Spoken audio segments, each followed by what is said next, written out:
आज पहले 4 एजेंडा राजस्व एवं भूमि सुधार विभाग के थे। पहला एजेंडा था शेखपुरा में 27.48 डिसमिल गैरमजरूआ आम भूमि को 6,24,02,487 रुपये के भुगतान पर SIB भारत सरकार को हस्तांतरण की स्वीकृति के संबंध में थी, इसकी स्वीकृति दी गई। दूसरा ऐसा ही एजेंडा था गोपालगंज जिला अंतर्गत गोपालगंज सदर अंचल में IB कार्यालय एवं आवासीय परिसर के निर्माण हेतु कुल 30 डिसमिल गैरमजरूआ मालिक भूमि के 67,50,000 रुपये के भुगतान पर गृह मंत्रालय भारत सरकार नई दिल्ली को हस्तांतरण की स्वीकृति दी गई। राजस्व एवं भूमि सुधार विभाग का तीसरा एजेंडा था, जिसमें बेगूसराय जिला अंतर्गत अंचल खोदाबंदपुर में कुल 21 एकड़ गैरमजरूआ खास पड़ती कदीम भूमि पर उपकारा के निर्माण हेतु गृह विभाग बिहार पटना को निःशुल्क अंतर्विभागीय स्थायी हस्तांतरण की स्वीकृति दी गई। चौथा एजेंडा भी राजस्व एवं भूमि सुधार विभाग का था, जिसमें बिहार विशेष सर्वेक्षण एवं बंदोबस्त संशोधन नियमावली 2026 की स्वीकृति दी गई। इसमें अर्बन इलाके में कैसे सर्वे किया जाना है, इसके बारे में प्रावधान किए गए हैं।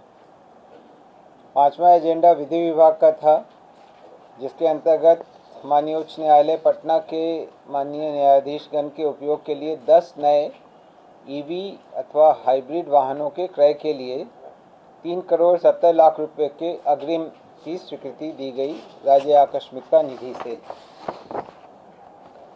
सामान्य प्रशासन विभाग का अगला एजेंडा था, जिसमें पूर्णिया, भागलपुर एवं गया न्याय मंडल में NDPS एक्ट के अंतर्गत दायर वादों के विचारण के लिए जिला एवं अपर सत्र न्यायाधीश के कुल 3 पदों के सृजन की स्वीकृति दी गई। इसी प्रकार बिहार मद्य निषेध और उत्पाद अधिनियम 2016 के अंतर्गत मधुबनी सदर न्याय मंडल में जिला एवं अपर सत्र न्यायाधीश का 1 तथा दरभंगा न्याय मंडल के अधीन बेनीपुर अनुमंडलीय न्याय मंडल में जिला एवं अपर सत्र न्यायाधीश का 1 कुल 2 पदों के सृजन की स्वीकृति दी गई। युवा रोजगार एवं कौशल विकास विभाग का अगला एजेंडा था, जिसमें बिहार राज्य समुद्र पार नियोजन ब्यूरो तथा Bihar state council for vocational training, इन दोनों के संकल्प में श्रम संसाधन विभाग का जो रेफरेंस आया था, उसकी जगह पर युवा रोजगार एवं कौशल विकास विभाग को प्रतिस्थापित करने की स्वीकृति दी गई, क्योंकि अब यह नया विभाग बन गया है। अगला एजेंडा भी युवा रोजगार एवं कौशल विकास विभाग का था। इसके अंतर्गत युवा रोजगार एवं कौशल विकास विभाग बिहार पटना के विशेष नियोजन निदेशालय के 6 नए प्रशाखाओं के लिए कुल 57 पदों के सृजन की स्वीकृति दी गई। अगला एजेंडा भी युवा रोजगार एवं कौशल विकास विभाग का था, जो 10वां एजेंडा था। उसके अंतर्गत पूर्व से सृजित छात्र एवं युवा कल्याण निदेशालय के 6 नए प्रशाखाओं के लिए पूर्व से स्वीकृत 7 पदों को प्रत्यर्पित करते हुए 55 नए पदों के सृजन की स्वीकृति दी गई। लघु जल संसाधन विभाग का अगला एजेंडा था, जिसके अंतर्गत लघु जल संसाधन विभाग भूगर्भ शास्त्री संवर्ग भर्ती एवं सेवा शर्त नियमावली 2026 की स्वीकृति दी गई। 12वां एजेंडा भी लघु जल संसाधन विभाग का था, जिसके अंतर्गत विभागीय संकल्प 992 दिनांक 4/2/19 द्वारा पंचायतों को हस्तांतरित सभी राजकीय नलकूपों की मरम्मती, संचालन एवं रखरखाव का कार्य लघु जल संसाधन विभाग द्वारा किए जाने की स्वीकृति दी गई। जल संसाधन विभाग का अगला एजेंडा था, जिसके अंतर्गत जल संसाधन विभाग अंतर्गत कार्यान्वित विश्व बैंक संपोषित बिहार जल सुरक्षा एवं सिंचाई आधुनिकीकरण योजना के लिए बिहार आकस्मिकता निधि से कुल करोड़ 98 लाख रुपए के अग्रिम की स्वीकृति दी गई। 14वां एजेंडा था खान एवं भूतत्व विभाग का, जिसमें राज्य अंतर्गत अनुमोदित जिला सर्वेक्षण प्रतिवेदन में चिन्हित बालू घाटों की नीलामी से पूर्व खनन योजना तैयार कराने एवं पर्यावरणीय स्वीकृति प्राप्त करने हेतु बिहार राज्य खनन निगम लिमिटेड को एजेंसी नामित किए जाने की स्वीकृति दी गई। इसमें मूलतः यह होगा कि ऑक्शन करने के पूर्व ही जो एनवायरमेंटल क्लियरेंस है वो पहले प्राप्त कर लिया जाएगा। इससे जब भी ऑक्शन होगा तो जिस भी संवेदक को वो प्राप्त होगा वो तुरंत उन घाटों को संचालित कर सकेगा। उसमें करीब करीब 8-9 महीने तक का समय जाता था, उसको कट डाउन करने के लिए यह निर्णय लिया गया है।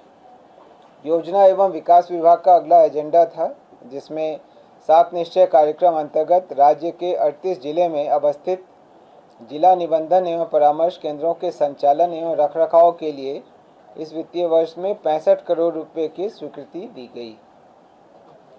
पथ निर्माण विभाग के अगले 5 एजेंडा थे।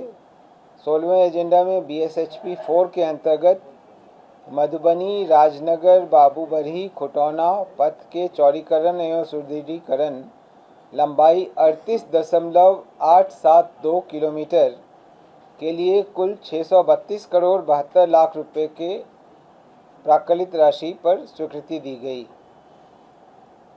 अगला एजेंडा भी पथ निर्माण विभाग का था, जिसमें BSHP 4 के अंतर्गत राज्य उच्च पथ संख्या 52 सीतामढ़ी पुपरी बेनीपट्टी पथ लंबाई 51.261 किलोमीटर में चौड़ीकरण एवं सुदृढ़ीकरण कार्य हेतु 434 करोड़ 37 लाख रुपए के प्राक्कलित राशि पर प्रशासनिक स्वीकृति दी गई। 18वां एजेंडा भी पथ निर्माण विभाग का ही है, जिसमें BSHP 4 के अंतर्गत राज्य उच्च पथ संख्या 97 बिशनपुर अतरबेल जाले घोघरचट्टी पथ परियोजना के उन्नयन एवं सुदृढ़ीकरण कार्य कुल लंबाई 47.875 किलोमीटर हेतु कुल 990 करोड़ 3,50,000 रुपये की स्वीकृति दी गई।